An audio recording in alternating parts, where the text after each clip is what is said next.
Hello, everyone. Today I'm going to talk about how to move on when your passion becomes impossible. Like in my case, when I became a computer scientist who couldn't use a computer. From a young age, I think I always wanted to be the best programmer I could possibly be. I started around age 12 or so programming DOS games, and I hit my 10,000 hours of practice around halfway through undergrad. Because I started so young, I have an image recognition ability to take in an entire page of code all at once, in sort of a two-dimensional image processing ability. And I became famous for spotting bugs at a glance. Sometimes less than a second, show me the code, I can spot a bug. I wound up in a PhD program at an Ivy League institution where I was studying computer security. I was actually in the first year of my PhD when, in November 2014, an illness crept up on me quite suddenly. My hands and wrists became sore, preventing me from typing on a computer keyboard properly. It seemed a lot like repetitive strain injury, which happens a lot to programmers, and the cure for that is rest. So I rested up, but the pain began affecting my legs as well at some point, so it clearly wasn't just repetitive strain injury. The more I typed, the more sore my wrists and fingers would become. I could work for a few minutes at a time, sometimes even a few hours at a time in my good months.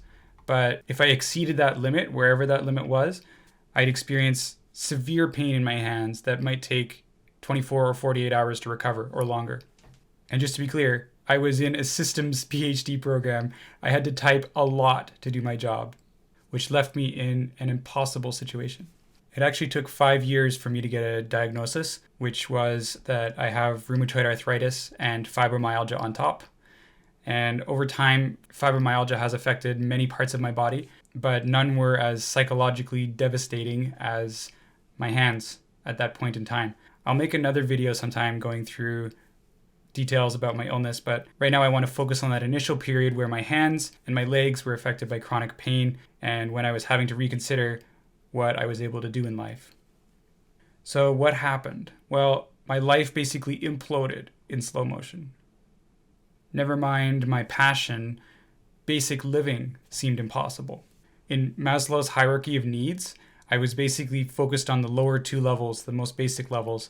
I was trying to satisfy my basic physiological needs, including eating and sleeping, and I was trying to satisfy safety needs, including health, of course, lack of pain, employment, because I had to face the possibility of me leaving my PhD program, and with it, my housing, my health care, and my visa. Still, I tried to live on my own and kept seeing doctors and tried to complete my PhD. I had so many challenges at that time. Every aspect of my life had to be revisited to see if it was still possible. For example, was it still possible to walk around the city? Usually, yes. But for example, my apartment was on a small hill and I usually had to walk up sideways in order to reach it because my ankle couldn't handle walking up hills. And I would be walking along and I'd be holding my apartment key in my hands and it would hurt my hand, just the weight of the key resting on my hand. I remember one point, it may have been one of the lowest points, when my hands were sore, my legs were sore, and I felt trapped, and I just had to get out.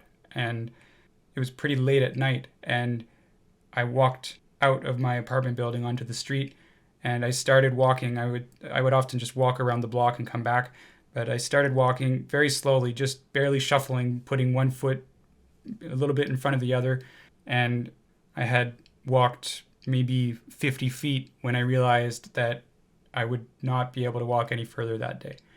And I just stood there and felt absolutely terrible because there was nothing for me to go back to. There was nothing for me to do about this pain. Everything had fallen apart. That was probably one of the lowest points.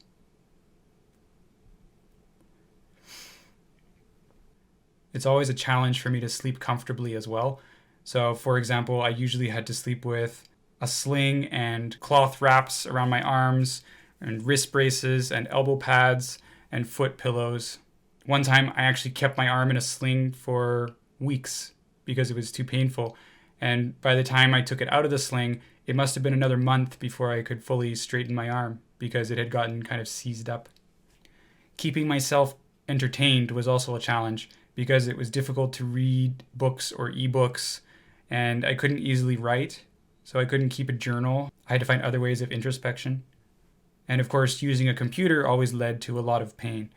For example, one time I was trying to keep myself entertained and I used my ergonomic mouse, actually a trackball, a little too much. And that began a spiral of chronic pain that lasted for the next 8 months. So I was in a pretty bad situation and I had to take 3 major steps. I had to figure out how to feel safe again, figure out how to become productive again, and then figure out how to reestablish my goals and my passions. In terms of becoming safe again, like satisfying the hierarchy of needs, I think the most important thing for me was to always have a safe activity to fall back on because I couldn't use my normal means of entertainment and I had a lot of spare time on my hands when I was in a lot of pain. And the safe activity for me turned out to be watching Twitch live streams where someone might be playing a game or just chatting, but it's very entertaining and it goes on for hours at a time and you can just watch and absorb and you don't have to go and search for another TV show to watch or anything. There's no hands at all. Just click on your favorite streamer and take it in. I also had to learn to be dependent. I set up a lot of systems to allow me to rely on other people. This made me quite uncomfortable because I had always tried to live independently, but relying on other people to make my food, to clean my apartment, to take out garbage, sometimes to get my groceries, relying on other people was a big piece of feeling safe again. I always felt like I was running into a brick wall of can't do that. So I started therapy and I really learned to pay attention to my mental state and really understand why I was feeling as I was feeling. I think that's essential if you're in that kind of situation. And I had to acknowledge the grief that I was feeling, which is a natural feeling when you experience loss, when something is taken away from you. And I had had a lot of things taken away from me. My fundamental problem was that I had trained my body to the maximum extent possible to interact with and write code. And I still wanted to keep doing that, but I no longer could without pain. I had to psychologically move on from that image of myself and find a new path. So, second, I had to figure out how to become productive again. Well, as you can see, I wear compression gloves and socks and elbow pads, and I use all kinds of ergonomic devices. So that was one part of it. A major part as well was learning to stay within my bounds. So I think of myself as having a hand budget, which is a certain amount of things I can do during a day that use my hands. And I cannot afford to go over budget because then I'll have a lot more pain for multiple days. I had to focus on doing what was physically achievable for me, which sounds kind of terrible, but the way I think about it is how my physiotherapist told me that you don't see a lot of old physiotherapists because it's really hard on the hands. You have to constantly be prodding people's muscles and lifting things and so on. So as my physiotherapist said, we all have to take our own physical condition into account when we're doing work. It's just that my restrictions were more severe than most. I began to use voice recognition to interact with computers and phones, and many times that was my primary way of interacting with computers and devices. I developed some custom voice recognition systems that were specifically designed for programming, for voice coding, so that I could try to be effective at what was required in my PhD. I also learned to lean on other people. I actually did a lot of pair programming during my PhD, which means you basically have 2 people sitting next to each other, each with a keyboard and sharing the same screen and the same computer. So one person can type or the other person can type. I use that a lot of the time to offload some of my typing. I'd say, can we do this? And even that was psychologically difficult for me because I could never see myself in the situation of wanting to sit beside someone who couldn't type and type for them, essentially. But on the other hand, I actually always explained what we were working on and kept the students engaged, and they usually continued to keep working with me for multiple semesters at a time. So it was actually a good fit for them. And that was a big lesson for me, never to judge a situation entirely from my own perspective. Even if it's not a good situation for me, it might be beneficial for someone else. And finally, for step 3, I had to reestablish my goals and my passions. Of course, the key idea was that no knowledge or experience is worthless, and I just had to figure out how to leverage it. I eventually went in a different direction with my career. I transitioned to teaching and communication. I no longer write as much code directly. I'm mostly guiding people and writing emails and messages in English, though I do still have voice coding set up on a separate microphone here. So whenever I want to, I can just turn that on and get right back into it.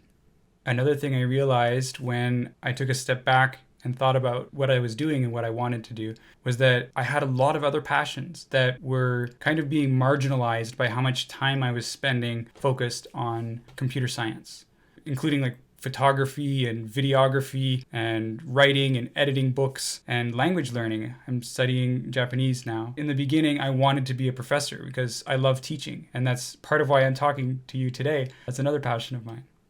Some lessons learned.